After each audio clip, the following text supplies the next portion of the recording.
महाराष्ट्रात पुन्हा एकदा ऑपरेशन धनुष्यबाण सुरू असल्याची माहिती सूत्रांकडून मिळते आहे। शिवसेना उद्धव बाळासाहेब ठाकरे पक्षाचे काही खासदार हे शिवसेनेच्या संपर्कात आहेत आणि एकूणच यामध्येच काही तांत्रिक कारणं देखील आपल्याला समोर येताना दिसत आहेत। काही खासदार म्हटल्यावर नेमके किती हा देखील प्रश्न आहे आणि त्यामुळेच त्याच संदर्भात बोलण्यासाठी आपल्यासोबत आहेत अनंत कळसे सर। आपण त्यांच्याशी इथं बातचीत करूया। सर, कशा प्रकारे बघता आहे, जर काही खासदार त्यांच्या सोबत असतील तर साधारणपणे किती संख्या लागेल शिवसेनेचे हे आमदार फुटण्यासाठी? साधारणपणे 9 खासदार हे सध्याला आपल्याला शिवसेना उद्धव बाळासाहेब ठाकरे पक्षात दिसतात। नाही, यामध्ये एक हा प्रश्न येतो की UBTचे 9 खासदार आहे आणि आता याला फुटायचं असेल, ही जी आपली तरतूद आहे, आपल्याला महाराष्ट्रामध्ये आपण पूर्वीसुद्धा बघितलेलं आहे, कॉन्स्टिट्यूशनच्या 10व्या अनुसूचीप्रमाणे आपण अँटी डिफेक्शन लॉ 1985 साली केलेला आहे। राजीव गांधी त्यावेळेस पंतप्रधान होते, त्यामध्ये पूर्वी विलिनीकरणाची तरतूद होती, याची फुटण्याची तरतूद होती 1/3 खासदार, पण आता ती तरतूद काढून टाकलेली आहे अमेंडमेंटनुसार। आणि आता विलिनीकरण आणि 2/3 खासदार जर त्यांनी फुटले आणि त्यांनी वेगळा गट स्थापन केला तर ते दुसऱ्या पक्षात विलीन होऊ शकतात। आता आपण म्हणताय त्याप्रमाणे 9 खासदार आहेत, तर 9 पैकी किमान 2/3 म्हणजे 6 खासदार यांनी वेगळा गट स्थापन केला पाहिजे आणि हा वेगळा गट शिवसेनेमध्ये विलीन झाला पाहिजे, अशा प्रकारची तरतूद सध्या पक्षांतर विरोधी कायद्यामध्ये आहे। जर ते 6 होत असेल तरच कायद्याप्रमाणे ते वेगळे होऊ शकतात, अशी एक तरतूद मला या संदर्भात वाटते। तर आपण त्यामध्ये काय आता पुढे डेव्हलपमेंट होईल ते बघूचा। पण दुसरीकडे यामध्ये जर का पाहायचं तर मागची जी केस आहे त्यामध्ये देखील आपण पाहायचं तर वेगळं होण्याचा प्रयत्न होताना दिसला होता। जर का त्यांना वेगळं होऊन ते एक वेगळा गट स्थापन करत असतील तर काय नेमकं होऊ शकतं तांत्रिक? कारण मागे जर का मागच्या सरकारमध्ये बघितलं तर अनेक अडचणी होत्या, जे एकूण सुनावण्या झाल्या त्या संदर्भात। नाही, यामध्ये एक मागे असं झालं होतं की पक्षातून काही आमदार वेगळे झाले होते आणि त्यांनी असं क्लेम केला होता, असा दावा केला होता की आमचाच हा मूळ पक्ष आहे आणि त्या मूळ पक्षाला मग ते प्रकरण आपलं सर्वांना माहिती आहे, कमिशनकडे गेलं, इलेक्शन कमिशनकडे, आणि कमिशननी त्या पक्षाला मान्यता दिली आणि अल्टिमेटली मॅटर हे सुप्रीम कोर्टात सध्या आहे। न्यायमूर्ती धनंजय चंद्रचूड आता रिटायर झालेले आहेत, 2 वर्षापासून तिथेच ते मॅटर पेंडिंग आहे आणि त्यावर अजून सर्वोच्च न्यायालयाचा निर्णय झालेला नाही आहे। त्यामुळे आता सध्या जो एक्झिस्टिंग कायदा आहे, पक्षांतर विरोधी कायदा, त्याच्या तरतुदीप्रमाणे त्यांना किमान 6 खासदार तरी विलीन व्हावं लागेल, गट स्थापन करून त्यांना विलीन व्हावं लागेल असं सध्या तरी दिसतंय।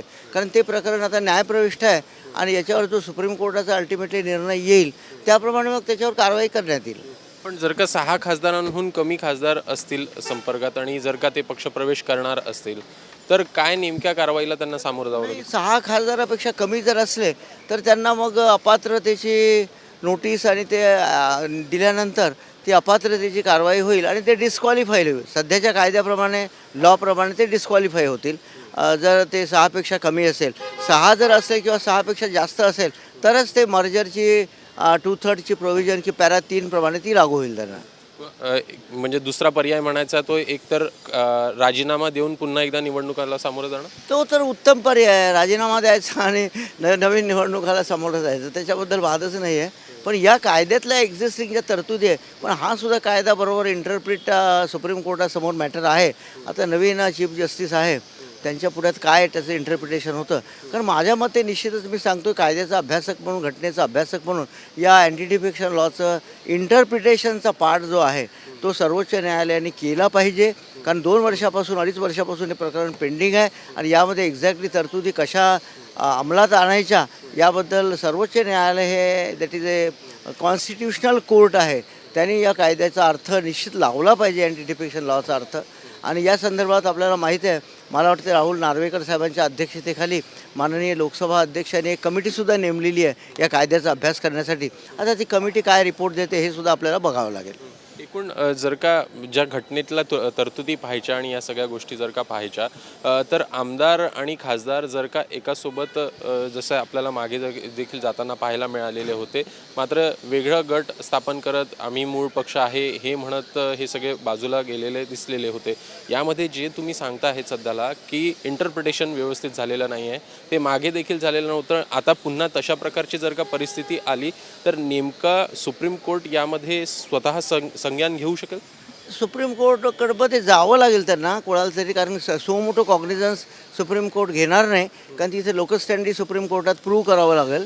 आणि असं झालं तर एखादा पक्ष जाईल सुप्रीम कोर्टात आणि परत सर्वोच्च न्यायालय त्याच्यामध्ये काय इंटरप्रिट करतं हे बघणं महत्त्वाचं ठरेल. कारण सुप्रीम कोर्ट आपल्याला मगा मी सांगितल्याप्रमाणे इज अ कॉन्स्टिट्युशनल कोर्ट आणि interpretation lies with the supreme court only.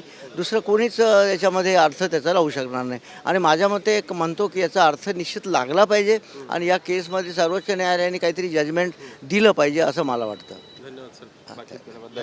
तर हे होते अनंत कळसे यांच्याकडनं स्पष्ट करण्यात आलेलं आहे. नेमका जर का 9 पैकी 6 खासदार संपर्कात असतील तर ते वेगळे जाऊ शकताना आपल्याला पाहायला मिळणार आहे. मात्र त्यामुळेच कुठेतरी वेट अँड वॉचची भूमिका जी आहे ती शिवसेनेकडनं घेतली जाते का हे बघणं देखील महत्त्वाचं आहे. कॅमेरामॅन सचिन शिंदेसह अभिषेक मुठाळ, ABP माझा, मुंबई. ABP माझा, उघडा डोळे बघा नीट.